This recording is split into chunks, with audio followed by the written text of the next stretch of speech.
guys, welcome to Now David Zamaleta. In today's video I want to quickly show you something interesting that's going on with the transmission shifting on my 2006 Mercedes Sprinter or Dodge Sprinter, Freightliner Sprinter. It's all the same thing. So check it out.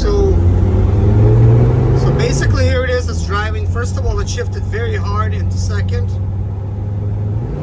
And look at that, there's a slippage right there that just happened. I want to show you something kind of interesting. Look, it's in drive, but look, it's a 2000 and like 700 RPMs. Watch what happens when I put it into fourth. Look at that, the RPMs is like dropped to 2000, which is kind of interesting. You might think that maybe instead of drive, maybe it's putting it into third gear, but look at the difference between the third gear and the fifth gear. So look, here's the fifth gear.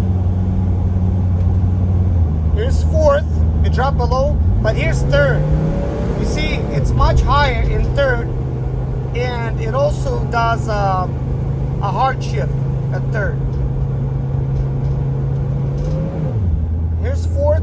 It seems like it loves it best in fourth gear when you're driving at about 57 miles an hour. Watch what happens when I put it into fifth. Slightly higher RPM.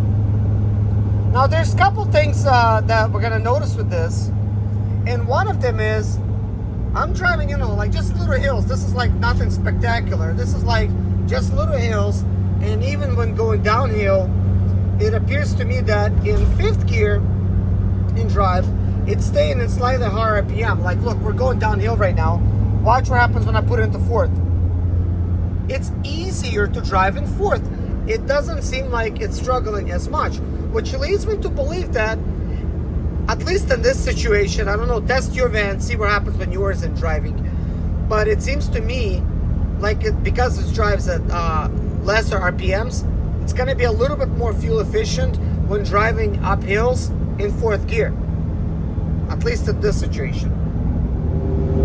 So anyways guys, I had this van sitting for a couple years, and maybe even like more than a couple years, because I've been driving my 2010 Sprinter. After it was sitting, it started basically not shifting at all. Like it would like not shift. It would stay like in first or second gear limp mode. It's supposed to be in second gear for limp mode, but it feels to me like it's first. Okay. I mean, I guess I could test these things out. I really never got a chance to really weigh these two options out. Which one is it really? I guess I'll do it like right now. Dang, it didn't really like that at all. I put it into second, it would not go into first. So let's see.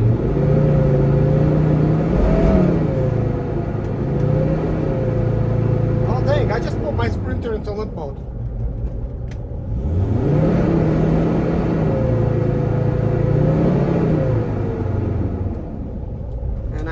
I should have.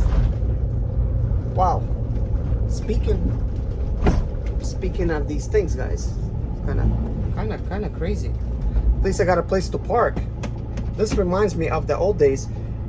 And what sucks is, I mean, I'm local over here, but I left home thinking that I actually removed my computer from here. Yeah, I removed it. And I'm thinking if anything happens, I will not be able to really do anything about it. But right now it's so anytime you get a limp mode, you got into drive and you shift it like that. See, like nothing's happening. The transmission is literally in limp mode. Funny how I was saying that it was a limp mode and this. So you guys always know how I'm sticking to like the facts, and I'm telling you like exactly how it is. The only reason I'm smiling a little bit because I know that I'm only about 11 miles away from home, and I could technically call my wife, but she's outside doing some stuff. She might not actually even pick up her phone. I don't have any scanner with me. It is a limp mode. It's worse than limp mode. This literally is, it's like not even driving anywhere.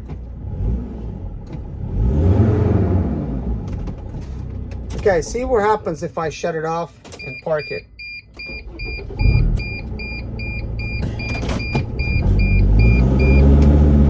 Okay, I actually regained the drivability. Okay, I'm not going to play my luck here.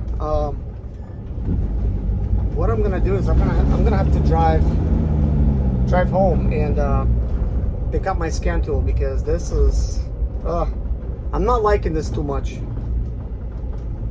And I was gonna go to Home Depot right now, pick up me some wood so I could start building some shelves for my shop. But it's weird, like I'm using my van as like guinea pigs for these type of situations, right? Doing all this crazy shifting and whatnot to try to record it so you guys could see what I'm having and what you're having. And literally, I was not actually able to drive anywhere right now, but by me shutting the vehicle off and back on, that literally worked. And that's exactly what I was gonna get ready to tell you before this limp boat actually happened. So when it was parked for 2 years, I was driving my 2010 Sprinter van, okay? And that van drives fine. I may have to switch everything back to that one. But the reason that I switched my insurance and everything back to my old van, and this is like the double-sided door, is because I want to swap the engine out from 2010 into my 2012, because 2012's got a locked up engine, and I really never got around to doing anything with it except taking apart the whole front end and making some videos with it. But I sort of been driving my 2010, and for the most part, it's been fine.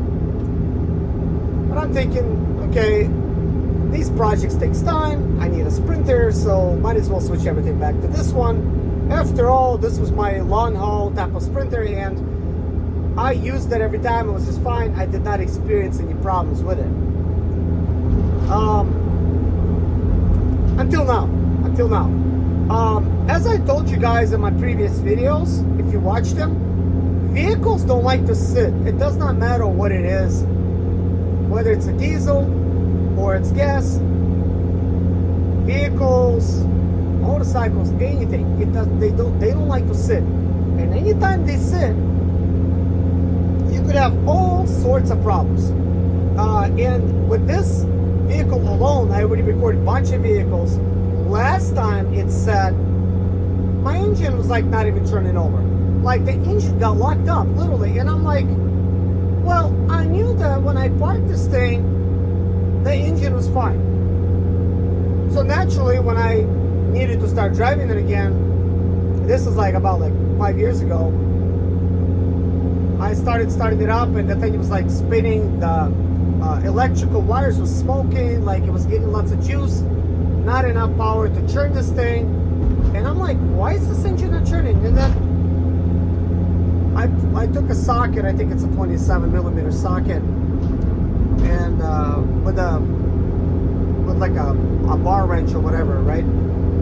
Put it on the flywheel, on the harmonic balancer, and I twisted it, and it would like not churn. I'm like, whoa, literally, like this engine's like seized. And if I was getting ready to buy a vehicle like this in somebody's yard, they're like, yeah, it was good when I parked it, blah blah blah. I can't take their word on that, because the engine is like seized.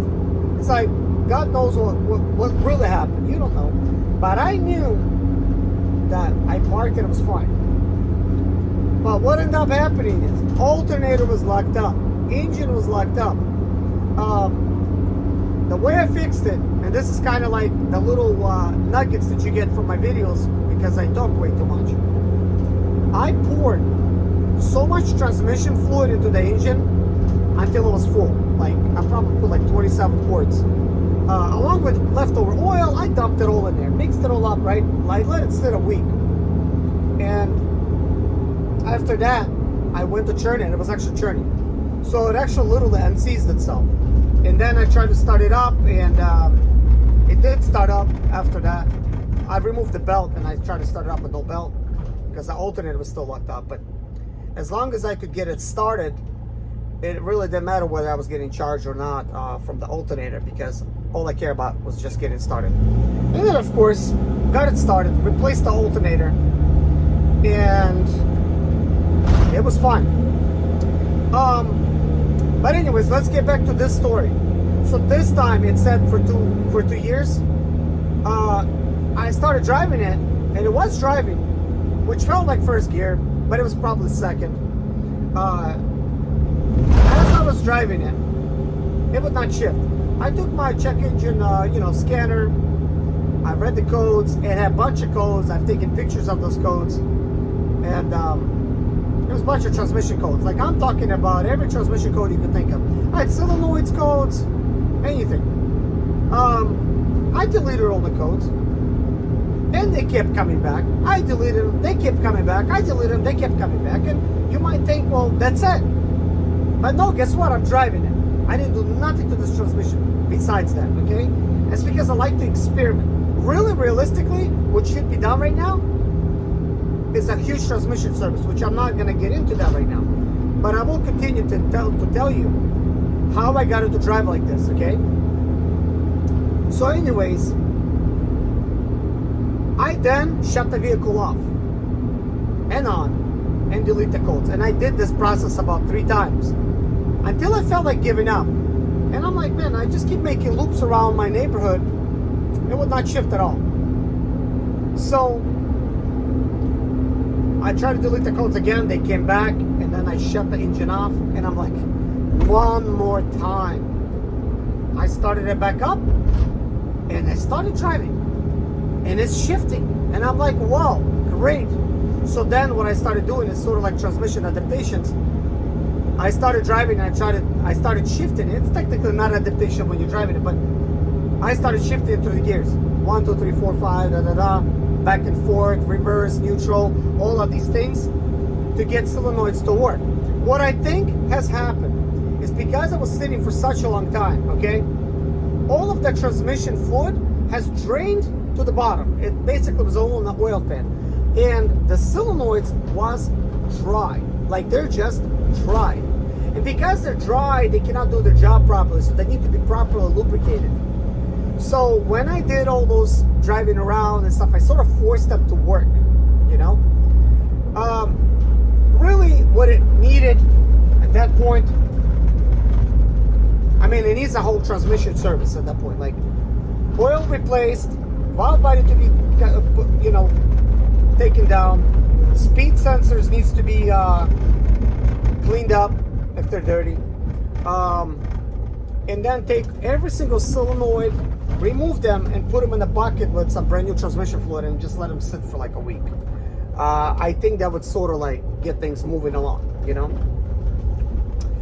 But anyways, it's working now, and I've been driving it like this now for a couple months. My wife has been driving it, and she says, man, this van, the steering wheel is loose, the windshield broke, the windshield is cracked. I mean, it's got some problems. The paint job sucks. But anyways, guys, that's all for today. Thank you so much for watching. Take care of yourself, and see you guys in the next video. Bye-bye.